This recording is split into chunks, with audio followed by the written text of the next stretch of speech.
Aloha! This is your first introductory lesson to the bass technique for our sliding spider scales. You're going to take your first finger and your first finger on both hands and play at the first fret. I have a 5-string. If you have a 4-string, completely okay.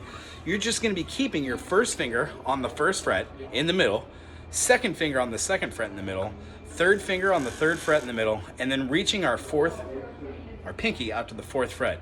That is going to consistently go from 1, 2, 3, 4.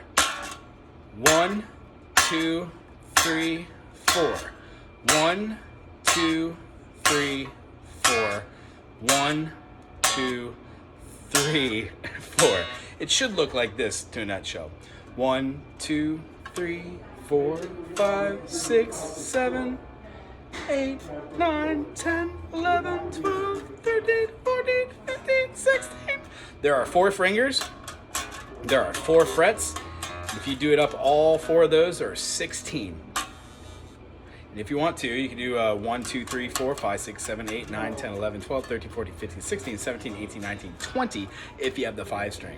The point of this exercise is to keep our fingers flowing up the fretboard while keeping the other fingers on them and not putting one down and leaving our fingers all off the fretboard. The idea is to keep them contained to the point where you could stretch from 1st fret to 4th fret. If you can't, don't worry about keeping that first finger on. Let it go off a little just so there's not a lot of hard strain on that fingering. And then what happens is we start to add that with our right hand tempos. So work on just doing a single pluck over here all the way up and keeping your beats like this. 1 and 2 and 3 and 4. This will be the basis of all of our lessons. That is for the left hand. On the right hand, no matter what you play on the left hand for this is what the right hand's gonna look like. You're gonna wanna go to your lowest string or your E string, basically, if you got a 4-string, or 5 if you got this E. But the idea is you wanna be able to play 1 note and then 2 notes, back and forth.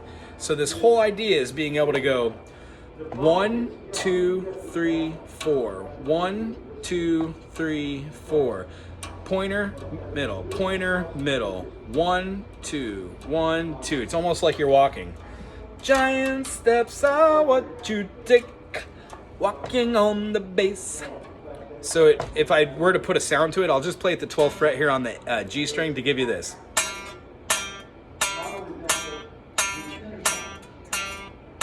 When you do this, you're going to want to put your finger on the note, press down just a little bit, and then pull upwards towards yourself. Notice how I've got my thumb resting on the headstock, top of the bass. I can even leave it floating and be able to get those notes. So the idea is, good practice is if you're playing this last string, to put your thumb on the string right before it.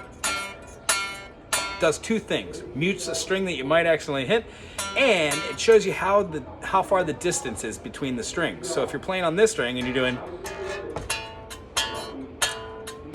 I keep my thumb there to mute it. When I'm doing something like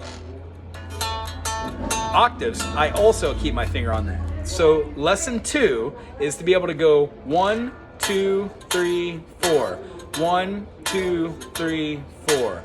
Pointer, middle, pointer, middle. It's like you're walking back and forth. Doom, doom, doom, doom. Doesn't matter what note you play on the left hand, just as long as you're doing that on your right hand. Okay, so reiteration. First one is being able to go 1, 2, 3, 4. 1, 2, 3, 4. And these notes are supposed to be pointy notes, meaning you don't want to lay your fingers down flat. You want to lay them down to be pointy, right? The difference between a pointy note is this is a flat note, this is a pointy note. I'm coming directly into it. Between lesson 1 and lesson 2, when I see you next, we should be able to go through 1, 2, 3, 4, 5, 6, 7, 8, 9, 10, 11, 12, all these strings, and have an idea and a comprehension of being able to just go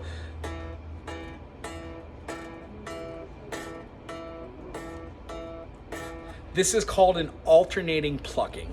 Cool, that's our first lesson. Lesson 1 and 2, practice for 5 minutes a day.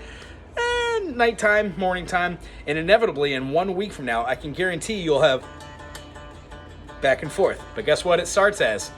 1, 2, 3, 4. Inevitably, we add on 1, 2, 3, 1, 2, 3, 1, 2, 3, or 1, 2, 3, 4, 1, 2, 3, 4, 1, 2, 3, 4, to get more mobile with our fingers and our digits. Inevitably, we're going to learn how to put those together with stuff like